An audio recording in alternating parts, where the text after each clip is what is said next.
The headlines: Jos-based Nigerians call for peaceful resolution with ECOWAS after lifting of sanctions. And as the price of cooking gas continues to soar, households switch to charcoal pots as affordable alternatives. And bandits gun down policeman at Zamfara checkpoint. On the foreign scene, hunger grips north of water on Gaza amid ongoing truce talks. Hello there, and many thanks for joining us on the news update at this hour. I'm Sakir Ibrahim.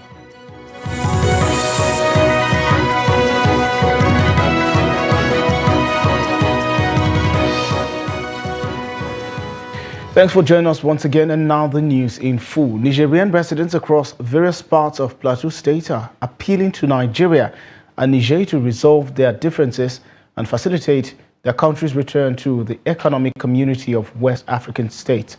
Recalling ECOWAS's sanctions imposed on the three countries last year due to military coups which spurred the nations to forge a unified stance. These Nigerian individuals in Jos expressed dismay over the ongoing rift between ECOWAS and their homeland. Trust TV's Ado Musa has more on their views. Nigerian residents emphasize that Niger's withdrawal from ECOWAS has adversely impacted on them residing in Jos, the capital of Plateau State, as they share significant cultural and social ties with people particularly from northern Nigeria. While the Nigerian authorities have not yet addressed the lifting of sanctions on border and commercial transactions within the country, residents express appreciation for the gesture. They appeal to both Nigerian and Nigerian authorities to seek common ground and mend the decade-long relationship strained by the recent military coup in their homeland. Sanda da aka hada karfi da karfi aka with exit of our country from ECOWAS, even though we have yet to see any change with the people we are transacting business with or living with. We are not intimidated or harassed by anyone. Our movement is moving smoothly. We are praying that our country and all other countries that existed ECOWAS should return so as to become stronger as body. There haven't been reports of any problem between us and Nigerians following the exit of our country from ECOWAS, even though we cannot completely rule out that there won't be any difficulty, especially with our movement at the borders. People around the borders are not finding it easy since after the military coup, but we believe that with lifting of the sanctions, things will be easy. Our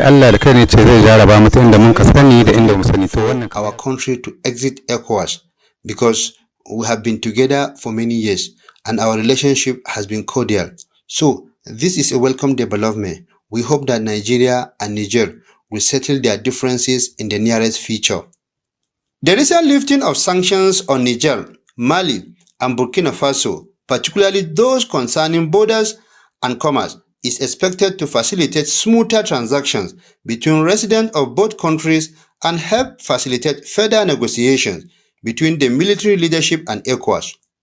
Ado Musa, Trust TV News, Jos. And the Northern Senators Forum has commended the leaders of the Economic Community of West African States, ECOWAS, for lifting sanctions imposed on Niger Republic following the July 26, 2023 military takeover. ECOWAS leaders, after closed-door talks, said they had decided to lift Niger's sanctions, including border closures, the freezing of central bank and state assets, and the suspension of commercial transactions with immediate effect. Northern senators, in a statement, hailed the ECOWAS decision, saying it was a testament to the organization's commitment to regional solidarity, cooperation, and respect for human rights. The lifting of the sanctions, they said, would go a long way in alleviating the suffering of the people of Niger Republic, as well as ensuring the restoration of stability and economic prosperity in the region. The lawmakers, therefore, urged the government of the military-ruled Niger Republic and its peoples to hasten the process of returning to democratic governance to build a stronger and more prosperous nation. They also advised all regional stakeholders to continue engaging in dialogue and pursuing peaceful solutions to address any remaining concern. And to stories on the cost of living in Nigeria, the price of cooking gas continues to rise. Housewives in Oshogbo, the Osun state capital, are switching to charcoal pots as a cheap alternative for cooking. This has led to a higher demand for charcoal, with environmental activists expressing concerns over the likely impact on the environment. Trust TV's Hamid Oyegbade files in this report. In the last few months, the price of cooking gas has soared across Nigerian cities, with some selling a kilogram for as high as 1,500 naira. Most Nigerians who can no longer afford the high cost of cooking gas have resorted to cooking with charcoal pots. Some residents of Oshogbo in Osun State lamented that although the charcoal pot exposed them to health hazards, they have no option but to continue using them because they are the cheaper option for now. The money then was 300, started going up to 400, 500, 700, but by now it's 1,000 plus if you cannot afford it today. So I've begging my wife to manage the pot with charcoal so that we cook for by now because we can't afford the gas. Okay, due to Nigeria economy now, things are very hard for women because most of us are using gas before, but now we have resorted to pots. So even some people are now using firewood, which is very bad for our health because of the smoke. We are now buying per kg 1,200 naira, and then the next thing for us is to be using charcoal or firewood to make the cooking for our children and our husband at home. And then it has been as you see me, that's already affected my. An environmental activist, Waheed Saka, said higher demand for charcoal will further compound the global warming crisis, as it will lead to deforestation, since the production of charcoal requires cutting down and burning trees. People will always find alternatives to whatever increments that comes with the issue of livelihood. So for me, it is a call for concern for climate change experts and government that our people are going to the bush to cut tree and use it for charcoal. So it's not sustainable either way. Nigeria must find a way to reduce the cost of gas. Residents of Osun State are therefore appealing to the federal government to act swiftly to address the economic crisis and hardship in the country. Hamid Oyegbade, Trust TV News, Oshogbo. Still on stories in the southwest, Oyo State Governor Seyi Makinde on Saturday shut down a facility being used by suspected illegal miners to process and package lithium out of the state. The governor, according to his chief press secretary, Suleiman Olarewaju, ordered the closure of the facility, which was originally a factory meant for recycling batteries and tires. He equally ordered the arrest of 4 persons suspected to be operating at the site, noting that they operated against the approved license secured from the government for business operations in the state. Here's the report. Taking proactive measure, Governor Seyi Makinde, while inspecting the factory, along with some security heads in the state, says the closure is in line with the state executive order on illegal mining. He added that activities in the factory is against the permit issued to them by the government. This place, according to records available to us, was meant to be a yard for recycled tires and batteries.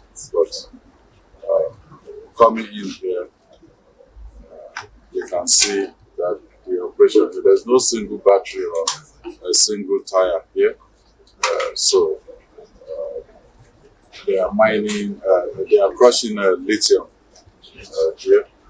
The governor assures continuing collaboration with the federal government in addressing constitutional challenges associated with activities of mining in the state in the interest of the public. Reacting, the State Command, Nigeria Security and Civil Defense Corps, stated that the command arrested 10 suspected illegal miners last week. The State Command hereby urges members of the public to be vigilant, more security conscious, and provide useful information to NSCDC and other security agencies. Meanwhile, some of the suspects said they were arrested for the offense they didn't commit insisting that each of them was licensed for operation by Oyo State government. All the evidence is there with me. I have submitted it. Why they parade me for it's very sad. I'm in construction. I'm a builder.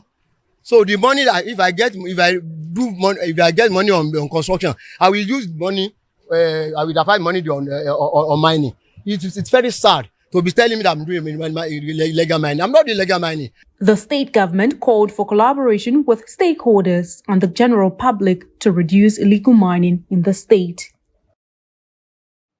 And to the fight against illicit drugs and other substances in the nation, operatives of the National Drug Law Enforcement Agency, NDLEA, have begun to unmask members of an organized criminal network behind the recent importation of 2 containers laden with illicit drugs as well as assorted arms and ammunition from Durban, South Africa, to the Tinkan seaport in Lagos. Among those already arrested as members of the syndicate are a clearing and notified party of the 2 containers, Falo Samuel Kayode, a dock worker, Anjorin Idowu, and Uzeru Ahmed Iguda, who is in charge of the 5-star terminal at the port. A statement by the Director of Media and Advocacy of NDLEA, Femi Babafemi, said the latest seizure brings the total items recovered from the 2 containers to 56.39 kilograms of cocaine and 987.9 kilograms of Colorado, with a combined weight of 1,044.29 kilograms. In Edo State, NDLEA officers on Tuesday, 20th February, raided a drug joint on the power line of Etete Road, GRA Benin City, where they arrested a salesgirl, Jessica Destiny, and recovered assorted illicit drugs. A follow-up operation the following day led to the arrest of the owner of the joint, Ibrahim Sani, who is the commander, Arewa Association of Vigilantes in the area. While a consignment weighing about 179 kilograms of cannabis was recovered by operatives at Badagry, Waterside, Lagos on Wednesday, 21st February, a 67-year-old grandpa, Rafiu Ogunro, was nabbed on Thursday, 22nd February at Magbon, Ogun State, with 57 kilograms of cannabis, 2,700 pills of tramadol, and 231 bottles of codeine syrup, weighing 2.31 liters. And to other stories, the Socio-Economic Rights and Accountability Project, SERAP, has filed a lawsuit against Nigeria's governors and the Minister of the Federal Capital Territory, Abuja, Nyesom Wike, over their failure to account for the alleged missing 40 trillion naira federal allocations meant for local governments in the state and the FCT. According to a statement on Sunday by SERAP's Deputy Director, Kolawole Oluwadare, the suit followed the damning revelations by former President Muhammadu Buhari, who in December 2022 stated that if the money from the Federation account to the state is about 100 million naira, 50 million naira will be sent to the chairman, but will sign that they received 100 million naira. The rights group is asking the court to direct and compel the governors to publish details of local government area allocations and actual disbursements of the allocations to local governments in their respective states from 1999 to date. And in a tragic incident on Sunday, bandits launched an attack on a police checkpoint at Tazame village in Zamfara state, resulting in the death of a policeman and injuries to others. The checkpoint, situated less than a kilometer from Kwatakwashi, a town adjacent to Gusau, the state capital, was targeted by the assailants. According to multiple sources, the bandits, numbering over 40 and riding motorcycles, descended upon the checkpoint around 4 a.m. on Sunday. Eyewitnesses reported that the bandits set fire to all valuables found at the checkpoint before fleeing the scene. Despite a fierce exchange of gunfire between the bandits and the police, the assailants ultimately overwhelmed the officers and succeeded in setting the checkpoint ablaze. Efforts to contact the Zamfara Police Command's Police Public Relations Officer, ASP Yazid Abubakar, for comment proved futile as calls and text messages went unanswered.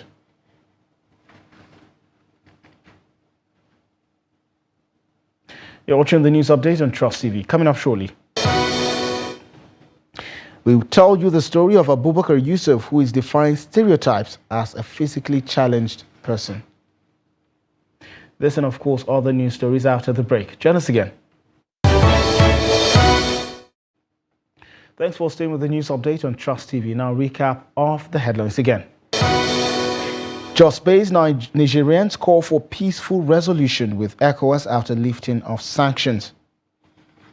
And as the price of cooking gas continues to soar, households switch to charcoal pots as affordable alternatives. And at the heart of the Caliphate Nursery and Primary Schools lies the Caliphate Islamia School, a beacon of religious education and spiritual enlightenment. In a momentous occasion, 12 students have emerged triumphant from their rigorous journey of memorizing the Holy Quran. Trust TV correspondent Idris Jibrin brings us the highlights of the 5th graduation ceremony. Take a look. إياك نعبد وإياك نستعين إياك نعبد وإياك نستعين. These are 12 students of the Caliphate Islamia School in Kano reciting the Holy Quran to mark their graduation ceremony after completing the whole chapters of the Holy Quran.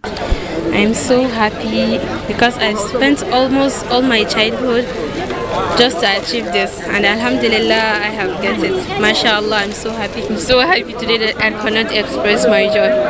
I intend to carry it out by going to Tafiz in the morning, continue it during Saturdays and Sundays to continue my education. It will be harder, not be only. Chairman of the school, Aminu Dangana, says the students have done well and showed commitments towards their studies in the last couple of years. The chairman further calls on the students to see this opportunity as the beginning, not an end, stressing that it's time to still come to school and learn in areas of their religion. This is the third or fourth time my children are graduating from this Islamia school. So I'm really happy, I'm excited in the sense that this is the only thing that you can give to your children to put them on the right track before they get married, before they go to the whole world to see what they can do, to seize the opportunity. So once you put them on the right track, I think you get full satisfaction. On his part, the Deputy Speaker of the Kano State House of Assembly, Bello Utukutu, pointed out that the academic journey started 25 years ago and has given birth to thousands of students over the years from the 3 sections, while enjoining the graduating students to be ambassadors of their families and the school. He also urged them to always strive in the quest for continuous learning. As a lawmaker, I have so many ways to encourage parents. If I make a law to make the education free for children at primary and nursery, even in Islamia school, I think I contributed. If I make a law that will provide enough working material in our educational institution, I contributed. If I make a law in the budgetary allocation to have a very high package, I think I contributed. And apart from that, I also look at my neighbors as mentioned by the ward head, that whenever you have a neighbor who is not a child of that neighbor, is not attending a school, you should try and confirm why and assist to make sure that he goes back to school. The ceremony saw a presentation of certificates, a copy of the Holy Quran, among other packages, as take home by the Deputy Speaker, Kano State House of Assembly, Bello Utukutu, and several other dignitaries. Idris Jibrin, Trust TV News, Kano. And amidst the pervasive narrative of hardship, individuals with disabilities often find themselves relegated to the margins, navigating the streets in search of sustenance. Yet, against formidable odds, a select few defy the constraints of their circumstances to carve out paths of success. In this report, Hassan Koli tells the story of Abubakar Yusuf, who has become the epitome of resilience and determination. Take a look. Meet Abubakar Yusuf, a master craftsman who dedicated over 2 decades in perfecting his artistry within the bustling Gombemen market. Despite facing the challenges of disability, Abubakar remained steadfast in his conviction that begging was not the path to a fulfilling life. Instead, he poured his passion and skill into his craft, transforming worn-out shoes.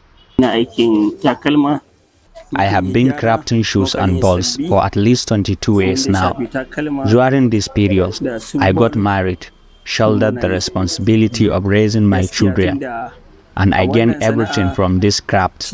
In fact, this is my life. Abubakar's concern weighs heavily on his heart as he observes his trained apprentices grappling with a significant barrier to fully utilizing their acquired skills, the inability to afford essential working tools, while their potential remains untapped. Abubakar's dedication to empowering others persists, driving him to seek solutions and opportunities for his apprentices to overcome this hurdle and unlock their true potential. I am currently facing